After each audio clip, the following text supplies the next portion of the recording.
महेशं रजतगिरिनिभं चारुचन्द्रावतंसं रत्नाकल्पोज्ज्वलाङ्गं परशुमृगवरा प्रीतिहस्तं प्रसन्नं पद्मासीनं समन्तास्तुतममरगणैर्व्याघ्रकृत्यं वसानं विश्वाद्यं विश्वबीजं निखिलभयहरं पञ्चवक्त्रं त्रिनेत्रम् करचरणकृतं वा कायजं कर्मजं वा श्रवणनयनजं वा मानसं वापराधं विहितमविहितं वा सर्वमेतत् क्षमस्व।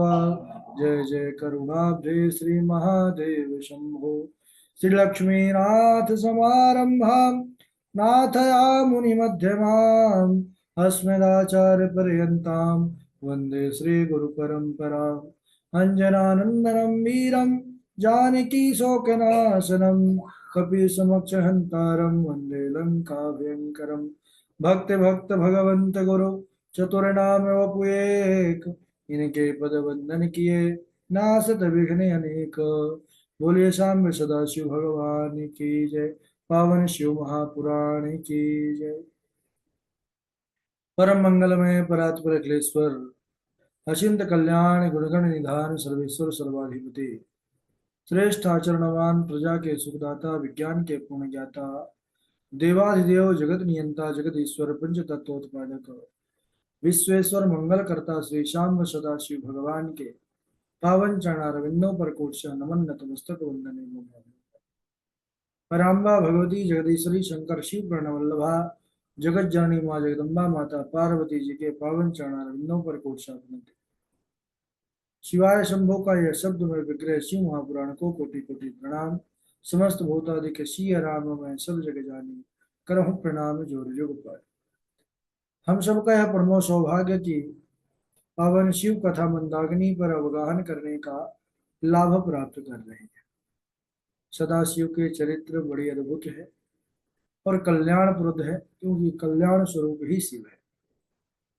इस समय हम शिव जी के विविध चरित्र को श्रवण कर रहे हैं और कल के दिवस में हम सबने जो पिप्पलाद चरित्र है, जो शिव स्वरूप ही है, दधीच जो बहुत बड़े शिव भक्त हुए, उनके ही पुत्र रूप में स्वयं सदाशिव पिप्पलाद बन करके आए और उन्होंने बड़ा उपकार किया। संसार में एक बहुत अच्छा नियम बनाया। जो छोटे बालकों को शनि की पीड़ा होती थी, उन्होंने एक नियम कर दिया कि षोडशाब्दावधि निणाम जन्म तो ना भवेच्च सा, और तथा चा शिव भक्ता नाम सत्यम एतद्धि वचः। बोले 16 वर्ष के पहले तक शनि पीड़ा नहीं होगी बालकों को। अगर इसका उल्लंघन करेगा शनि, तो शनि स्वयं भस्म हो जाएगा। इसके बाद एक बड़ी सुंदर लीला आती है शंभुनाथ की। आइए हम सब प्रवेश करते हैं। वैश्यनाथ अवतार हुआ प्रभु का।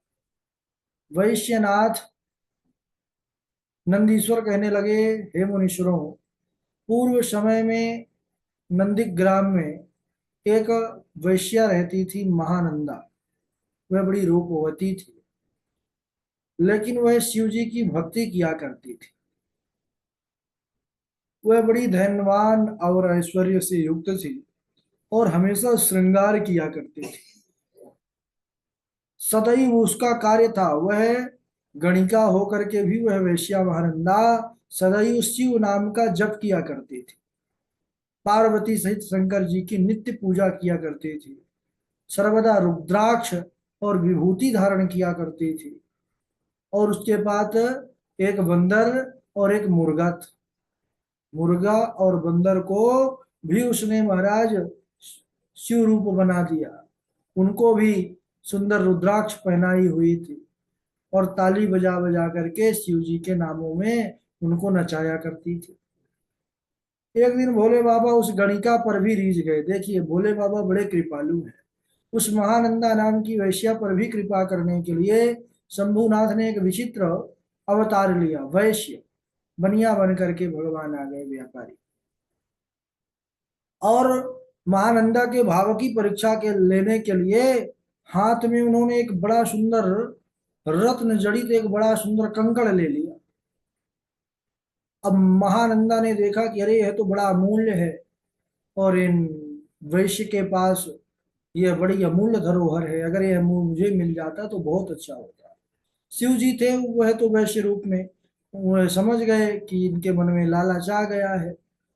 तो उसने, सदाशिव ने कहा वैश्यनाथ ने कि देखो, अगर तुम्हारा मन इस सुंदर रत्न पर मुग्ध हो गया है तो तुम इसको ले सकते हो, लेकिन इसके बदले में तुमको मूल्य देना पड़ेगा। क्या मूल्य दोगी?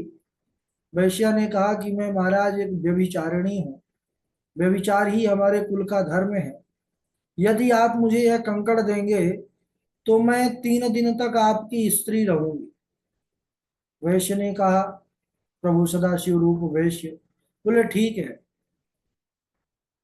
अगर तुम 3 दिन तक मेरी पत्नी बनना स्वीकार करती हो तो तथास्तु, यह लो, तुम अपना यह कंकड़ अपने पास रखो, लेकिन इसके पहले तुम, सूर्य और चंद्रमा प्रमाण है तुम्हारे इस वचन के, और 3 बार तुम कहो कि यह वचन सत्य है, सत्य है, तब मैं तुमको यह। तब महाराज वह महानंदा भी 3 बार, यह वचन सत्य है कि मैं आपकी 3 दिन तक स्त्री रहूंगी, यह वचन सत्य है, यह वचन सत्य है, कह करके सूर्य चंद्रमा को साक्षी मान करके उसने ऐसी प्रतिज्ञा किया। इसके बाद अब महाराज, उसने कह दिया कि अब मैं आपकी पत्नी रहूंगी, पत्नी बनकर सहधर्म का पालन करूंगी, यह सत्य है, सत्य है, सत्य है। अब कंकड़ तो प्रदान कर दिया उन वैश्य ने, सदाशिव ने, लेकिन उनके पास एक रत्न में शिवलिंग था। उन्होंने कहा कि हे कांते, यह रत्न तुम अपने पास रखो, और यह शिवलिंग भी जो मुझे प्राणों से अधिक प्रिय है, इसको संभाल करके रखो, और इतना याद रखना कि यह मुझे प्राणों से ज्यादा प्रिय है। अगर यह शिवलिंग को कुछ हुआ, अगर इसकी रक्षा तुम न कर पाई तो फिर मैं मृत्यु को प्राप्त हो जाऊंगा। इस प्रकार महानंदा ने अपने हाथों में कंकड़ और शिवलिंग को ले लिया रत्न में। अब नाटक मंडप पर रख करके वह घर के अंदर चली गई और उन वैश्य नाथ के साथ शयन करने लगी, सो गई। अब सदाशिव ने लीला प्रारंभ करी, लीला विशारद हमारे सदाशिव। अर्धरात्रि के समय उनकी इच्छा से जो नृत्य मंडप था जहां नाच गाना करती थी, वहां पर एक बड़ी जोरों की अग्नि लग गई। सारा भवन जलने लग गया धू धू करके। तब तक वह महानंदा दौड़ी और बंधे हुई अपने बंदर और मुर्गे को वहां से दूर करती है कि यह न जल जाए, क्योंकि उनको प्राणों से ज्यादा मानती थी। लेकिन वह शिवलिंग को हटाना भूल गई सजनों, और यह सब शिव माया से मोहित होने पर ही हो रहा है। शिवलिंग जल करके कई टुकड़ों में व्याप्त हो गया। तब वह वैश्या बड़ी दुखी हो गई, क्योंकि वैश्य ने कहा था कि इसकी सदैव रक्षा करना। वैश्यनाथ यानी सदाशिव रूपी वैश्य ने कहा कि यह जो मेरा प्राणों से प्यारा शिवलिंग था, यह तो नष्ट हो गया, यह जल गया। अब मैं अपने वचन के अनुसार मैं भी अपने शरीर को नष्ट कर दूंगा। हे भद्रे, तुम अपने सेवकों से बोलो कि एक चिता बनाए, मैं अभी इसी क्षण अपने प्राणों सर्ग करूंगा। वैश्या ने आदेश दिया। उसी समय चिता बना करके सैनिकों ने तैयार कर दिया। वहां के जो सेवक थे, वैश्यनाथ ने कहा कि अगर इस समय ब्रह्मा विष्णु स्वयं आकर के रोके तो मैं रुकने वाला नहीं हूं। और इसके बाद चिता बनवाई। देखते ही देखते अग्नि की परिक्रमा कर सब मनुष्यों के वह अग्नि में प्रवेश कर गए वैश्यनाथ। वह तो सदाशिव की लीला थी। वैश्या बड़ी विस्मित हुई और उसके मन में बड़ा खेद हुआ। उसको विचार आया कि मैंने तो इनसे क्या संकल्प किया था, प्रतिज्ञा किया था कि मैं 3 दिन तक आपकी स्त्री रहूंगी और सहधर्म का पालन करूंगी। अभी तो महाराज 1 ही दिन नहीं हुआ, और मेरी असावधानी से यह जो शिव भक्त थे वैश्य, यह मृत्यु को प्राप्त हुए। तो अब मेरा भी कर्तव्य है, क्योंकि मैं भी इनकी स्त्री हूँ 3 दिन तक, तो मैं भी इनके साथ अपने शरीर को त्यागूं, सती हो जाऊं, यही अच्छा है। क्योंकि मैं सत्य को नहीं त्यागूंगी, मैंने प्रतिज्ञा किया था, सत्य को जो नहीं त्यागता उसकी ही परम गति होती है। और कहते हैं कि उस वैश्या ने, महानंदा ने सारा धन ब्राह्मणों को दान कर दिया और स्वयं उस प्रज्वलित अग्नि में कूदने चली महाराज, जहां पर वैश्यनाथ प्रवेश हुए थे। तभी गणिका का मन अपने चरणों में लगा, देखा तो शंभुनाथ प्रसन्न हो गए। और इधर गणिका के मन में विचार आया कि अब मैं अपने शरीर को इसी अग्नि पर हवाले कर दूं, क्योंकि सत्याश्रय परो धर्म, सत्येन परमागति, सत्येन स्वर्ग मोक्ष च, सत्य सर्वं प्रतिष्ठितम्। सत्य का ही आश्रय परम धर्म है, सत्य से ही परम गति होती है, सत्य से ही स्वर्ग और मोक्ष की प्राप्ति होती है, यानी सब कुछ सत्य में ही समाहित है। और ऐसा सोच करके उसने स्वयं सती होने का विचार कर लिया। तो त्रिलोचन भगवान सदाशिव प्रसन्न हो गए। उस महानंदा नाम की वेश्या का मन अपने चरणों में लगा हुआ देख करके सदाशिव वही महानंदा के समक्ष दिव्य रूप में प्रकट हो गए। बोलिए सदाशिव भगवान की। अरे अद्भुत कांति महादेव की सज्जनों, शंकर जी की ऐसी छटा को देख करके वह स्तब्ध खड़ी रह गई। अत्यंत भयभीत होकर के सदाशिव के रूप को देख करके वाणी से वचन ना निकला। रोम रोम पुलकित हो गए, गदगद हो गई वाणी, और नेत्रों से नीर बहने लग गया। तब उसे धैर्य दे करके उस पर हाथ रखा शिव जी ने, अपना वरद हस्त रख दिया महानंदा के ऊपर, धन्य है मैं। और कहने लगे कि अरे हे महानंदा, तू बिल्कुल दुखी मत हो। अरे तेरी परीक्षा लेने के लिए ही मैंने वैश्य रूप धारण किया, तेरे पास आया था, और मैं तो तुझ पर बड़ा प्रसन्न हूँ। तू मुझसे वरदान मांग ले। तो उस गणिका ने क्या वरदान मांगा कि प्रभु, अगर आप कुछ देना चाहते हैं तो सुनिए। न मे वाञ्छास्ति भोगेषु, भूमौ स्वर्गे रसातले, तव पादाम्बुजस्पर्शा दन्यत् किंचन न कामये। प्रभु, मैं आपके चरण कमलों को छोड़ करके न भूमि का राज्य, न स्वर्ग तथा न पाताल का साम्राज्य, मुझे कुछ भी नहीं चाहिए। बस आपके चरण कमलों पर मैं आश्रित रहूं, चरण कमलों का ध्यान रहे, यही चाहती हूँ। और मेरे जितने साथी भृत्य आदि हैं, इनको भी आपका दर्शन हो। उस महानंदा, उस वेश्या के जो साथी थे, आज उसने सबके कल्याण सोचा है। उसने कहा इतनी कृपा कर दीजिए कि सबको दर्शन हो जाए, क्योंकि जानती है दर्शन ही परम पद की प्राप्ति का मार्ग है। और जैसे ही सबने सदाशिव का दर्शन किया है सज्जनों, तब सब सदाशिव के साथ उनके महाराज परम शिवलोक को प्राप्त हुए, और इस प्रकार सभी ने दिव्य गति को प्राप्त किया है। तो भगवान सदाशिव बड़े कृपालु हैं। बोलिए भक्त वत्सल भगवान की जय। इसके बाद बड़ी सुंदर कथा आती है, दुजेश्वर अवतार। भगवान ने एक बड़ा सुंदर अवतार लिया है द्विज रूप में, और उसमें अनेक प्रकार की लीलाओं को उन्होंने किया, और उसको हम अगले दिवस श्रवण करेंगे। आज यहीं तक। बोलिए सदाशिव भगवान की जय। बारी बारी से श्लोक सुना देंगे, आज तो कम लोग भी जुड़े हुए हैं।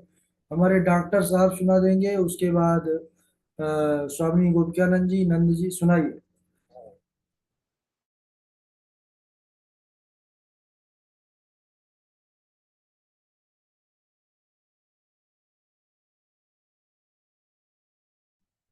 राधे राधे गुरु जी। डॉक्टर साहब सुनाइए।